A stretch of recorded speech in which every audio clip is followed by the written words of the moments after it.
Hello class, welcome back to MEM4225, Advanced Products and Processes. Module 1, Cleaning Systems and Manufacturing Simulation. Part 2, Simulation. In this part, we'll discuss some general overview remarks on simulation that will be addressed in this module. So the main focus of this module is to study systems that has uncertainties, and we'll study techniques for modeling and analysis of manufacturing service systems where uncertainty cannot be avoided. In fact, most of the systems around us involve some sort of uncertainty. For instance, when you arrive at a restaurant, the waiting time varies from time to time. The time for you to go from one place to another, for instance, from the dorm to school, from driving from your house to a local grocery store. The time of an equipment breakdown in a manufacturing environment, the time to take a certain lab test in the hospital, the temperature in the room or outside as well. In some cases, it's okay to discard the uncertainty and study the system as a deterministic one. For instance, if the range of the waiting times at a restaurant is relatively small, then we ignore this uncertainty. Unfortunately, in many cases, ignoring the uncertainty of the system may lead to wrong conclusions. And that is why the main focus of this particular module is on stochastic systems, meaning systems that have some random.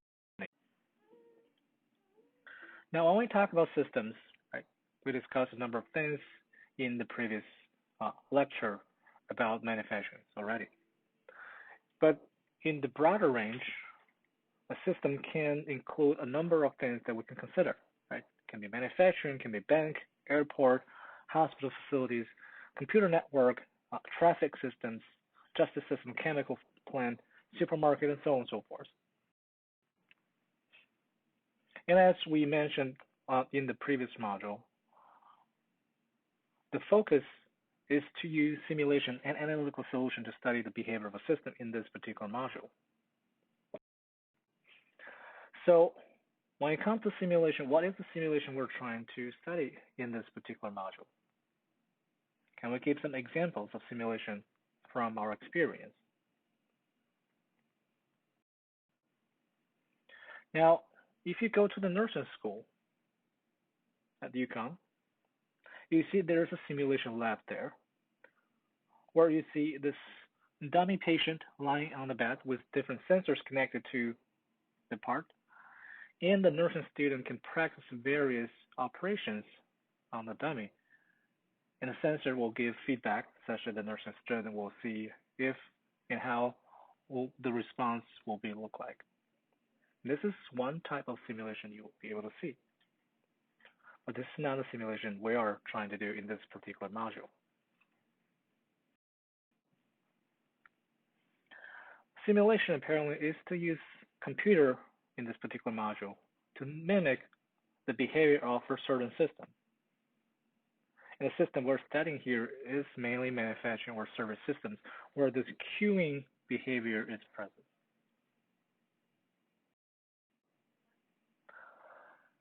To build a simulation model, there is an underlying math model that has to be the foundation of everything going forward. And to have a math model, you basically need to formulate a set of assumptions or approximations about how the system works or behaves. Now, studying the model instead of the real system usually is much easier, faster, cheaper, and safer. You don't have to play around with the physical system directly. And using the simulation or the math model, you can try a wide range of ideas, what-if analysis, different scenarios, and to play around how the system will behave after that. And it's cheaper because if you make a mistake on the computer, you just have to readjust the parameters and rerun the simulation model or recalculate the math model output again. Now, building the model is usually instructive, but you have to make sure the model actually can reflect what the physical actual system behaves. So you usually have to ensure the model is what we call valid. Now, it's very common that when different people study the same system, they may build different types of model or different kinds of models. We use different types, different values of parameters. It is very common that all the models can be valid, can be proper. So that's why we usually don't say a model is correct. We say if whether or not a model is valid or proper. And of course, when it comes to building a model, you have to pay attention to the level of details you want to include. And you want to make sure that you can get consistent conclusions from the model as you would from the actual system.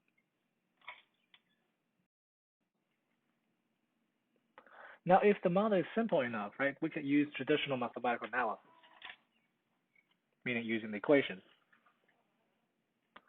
And using those analytical approaches, it's possible to look into or obtain a lot of insight into the model. For instance, the queuing theory that we're going to study here.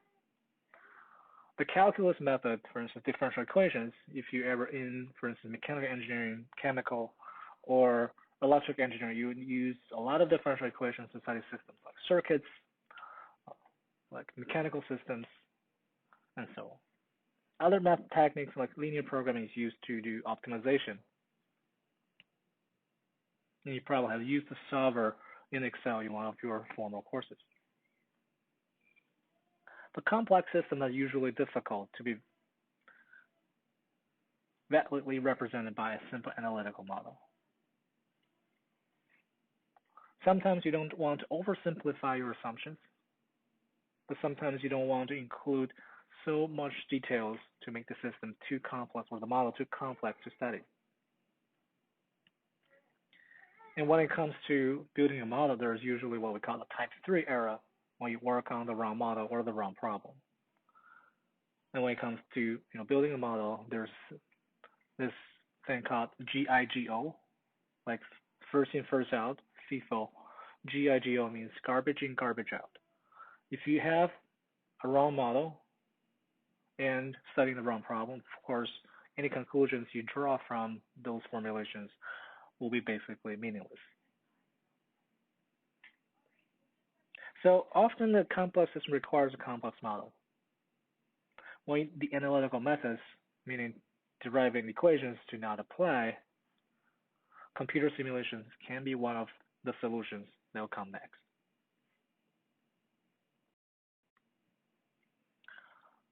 So broadly interpreted, computer simulation refers to the methods that when we study a system, you numerically evaluate the results or the behavior or the evolution of certain things on a computer.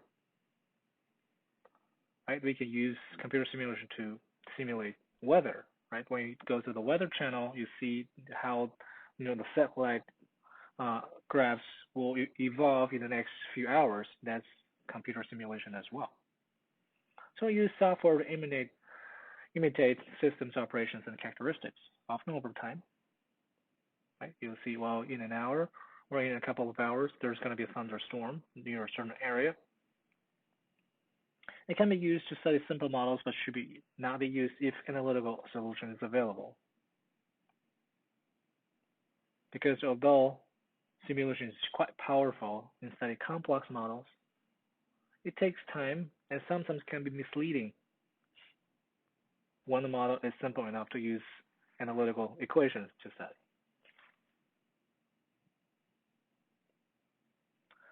And also, when you build a simulation, it needs to be verified. Verification means you want to make sure your code is reading correctly. You want to make sure when you construct this computer file actually is the actual simulation model you want to build. You're not connecting the wrong entities together in this model.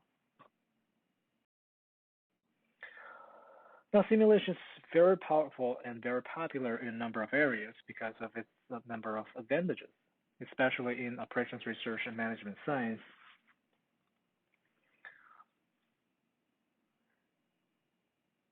Right?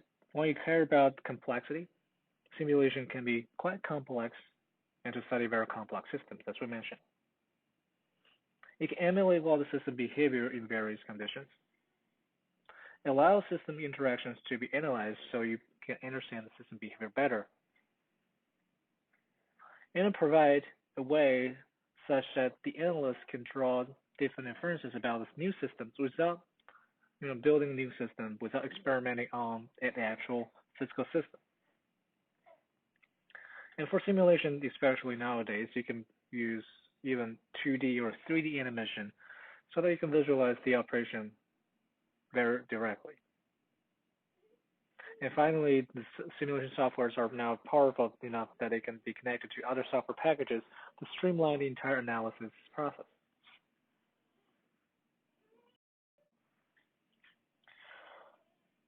Now, in a simulation, computer is used to evaluate model numerical explanation and will gather the data in order to estimate the desired characteristics of the model.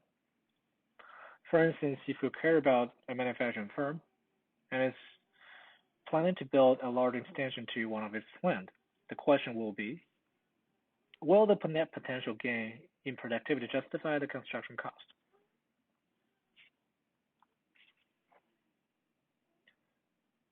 So the problem will be, it will not be cost effective to build an extension and then remove it later if it doesn't work out. You cannot simply experiment with the system. You have to do certain calculations. And if this manufacturing facility process is complex enough, you can use simulation. And why we're doing simulation? A number of advantages, and we'll iterate these advantages over and over again in this particular lecture. It gives you insight into the nature of a process. It can help you identify specific problems or areas within the system that need certain attention. You can develop certain policies or plans or optimization policies, solutions for a particular process, and test new concepts, perform certain what-if analysis scenarios prior to the implementation of those activities. You can improve a system by carrying out those analyses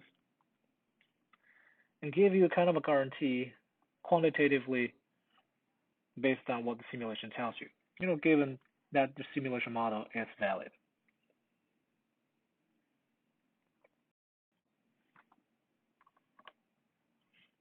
Simulation allows you to ask certain questions, to answer certain questions, and build certain models. For instance, how is the system going to behave during steady state, meaning when you run this thing after a certain period of time, when everything settles down? What if we have different kinds of part circulation, right? What if we change the flow of the jobs within the manufacturing facility? What will be the effect of replacing a certain equipment on the floor? What kind of manpower do we need to reach a certain productivity level?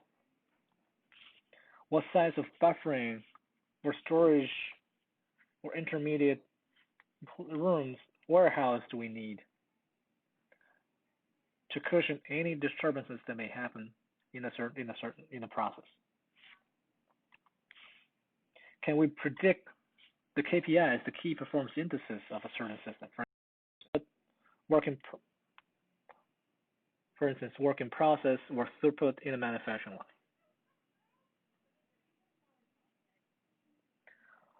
Now, simulation applications can be in different areas, as we have mentioned. As long as you can design and analyze a system, there could be an application. So manufacturing is the most straightforward one. You can even evaluate or simulate military operations. For those of you who play certain games, those games, many of those games are simulations. Even sports games can be quote unquote simulations. You can determine certain order and policy for inventory, designing communication systems like Wi-Fi, those communications we have here. You can test if a data package can arrive within a certain time period, given a certain noise in the environment and so on. And many other things like service organizations, traffic systems, financial economic systems, right? For instance, when a certain natural disaster is about to happen, can you predict how the evacuation plan of a certain urban area can work out? You can use simulation to help answer those questions.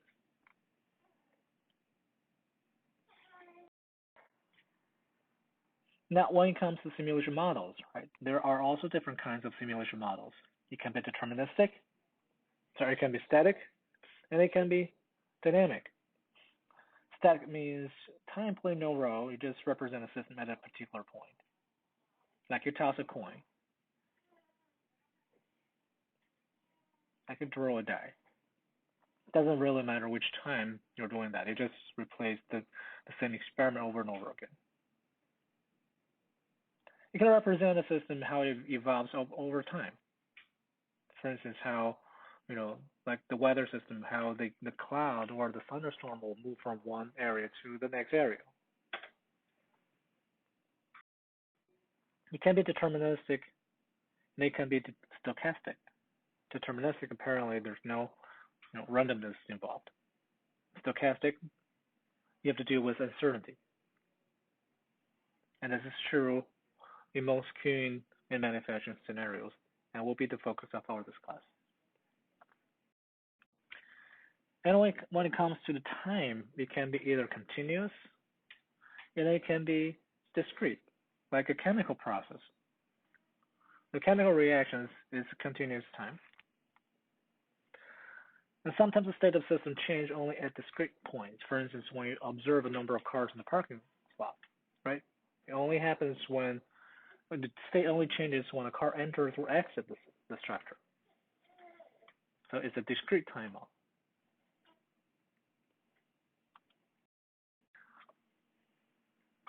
Now, we usually state of the system is a collection of variables necessary to describe a system at a particular time relative to the objectives of the study.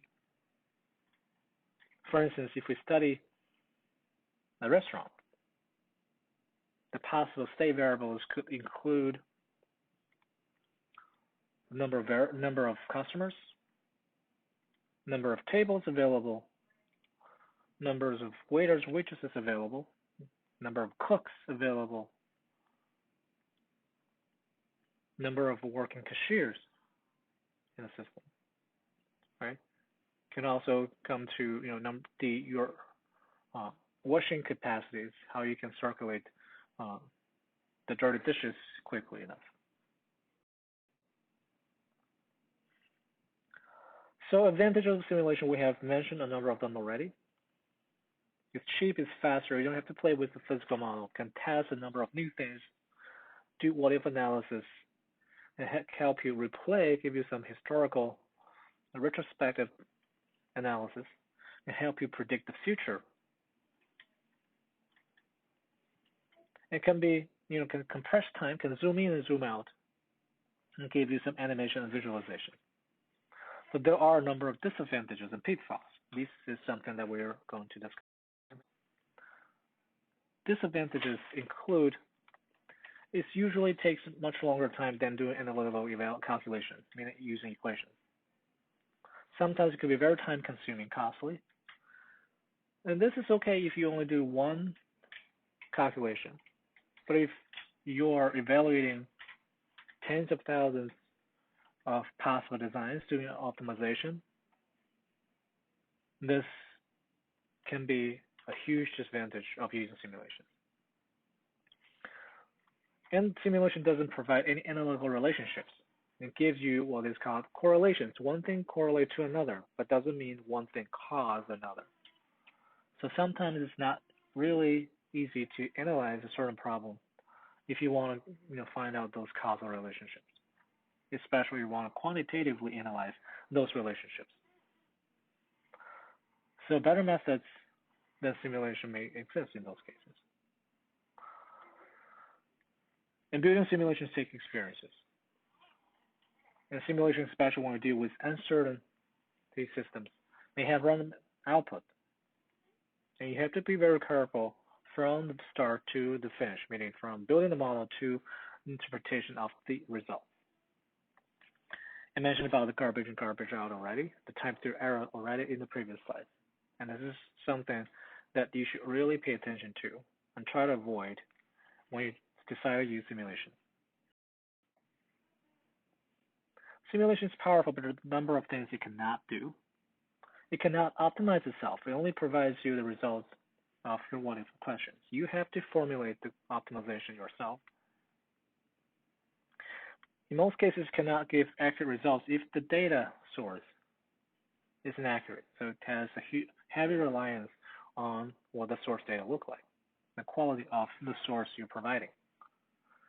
It cannot describe the system characteristics that have not been explicitly modeled.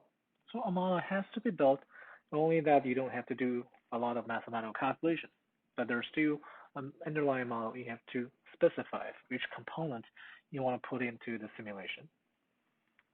It doesn't solve problem, only provides simulation, and it's not easy for complex questions. Now let's just take a historical note and see how simulation have been used. It starts from very early in the 50s and 60s. At that time, even computers are huge in size, so it's very expensive, require huge computers, are not accessible to normal users. Then in the 70s and 80s, it becomes more popular. And this is when computers are more commonly deployed into various applications. But still, it's often used by big name companies which have the infrastructure, can afford the infrastructure to clean up some disasters in, for instance, automotive plant, aerospace industries, when their manufacturing line is underperforming and they want to find out what is the reason. But in most cases, when simulation is used, it's kind of too late. They're just trying to find out what disaster, why did this disaster has happened.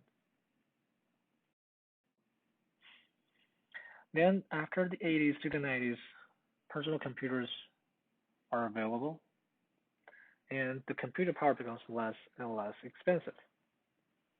So simulation becomes more accessible, but in that case, the theoretical development of simulation is still relatively lacking. Although it has already seen some applications in a number of areas, it's still only reasonably accepted or used in large companies and used in kind of a supporting role. More recently, it has become more and more popular even in small and mid-sized enterprises, becoming a standard tool that many people want to use. And these days, with the cloud and with the communication and computing advantages and advances in those areas, it becomes really a powerful tool and being used almost everywhere. So for future, there's going to be a lot of networked, automated, and integrated solutions that will originate from the typical simulations we talk about.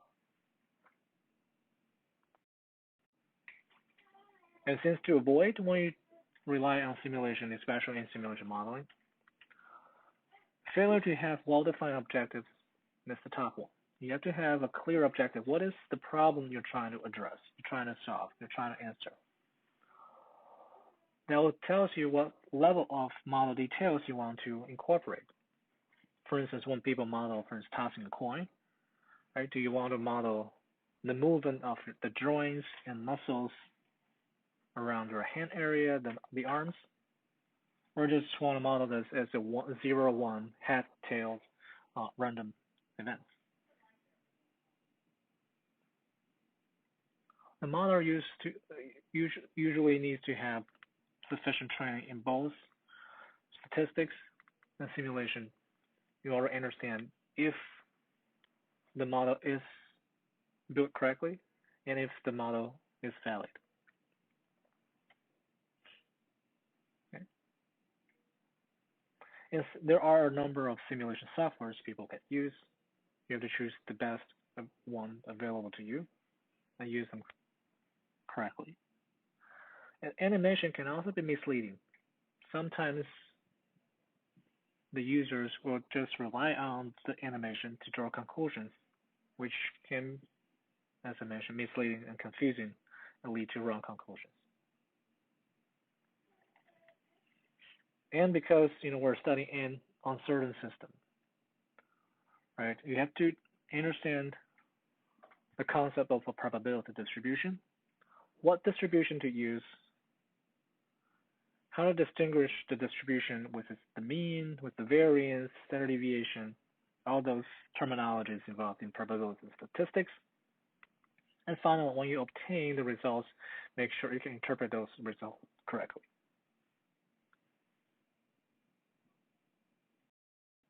Now, the steps of the simulation study is pretty simple. It starts with formulating the problem, clarify the objectives, collect data building the model, code or program. Sometimes you can just directly use a graphical interface to build a model, and verify whether or not the model you built is the actual model you have in mind. Right? When you write a code, maybe you make a mistake in the middle. That's the verification process.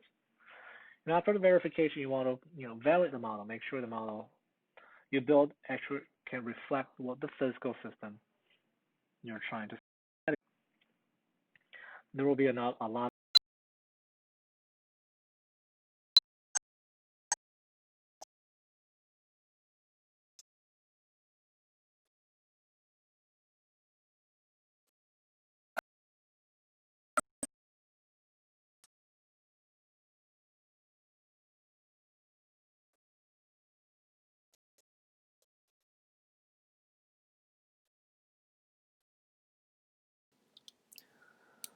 In this module, the computer software we'll use is called Simulate. It's professional simulation software as used to model systems with this queuing phenomenon. Student versions are available for download, and the downloading information will be posted on Husky City through course announcement.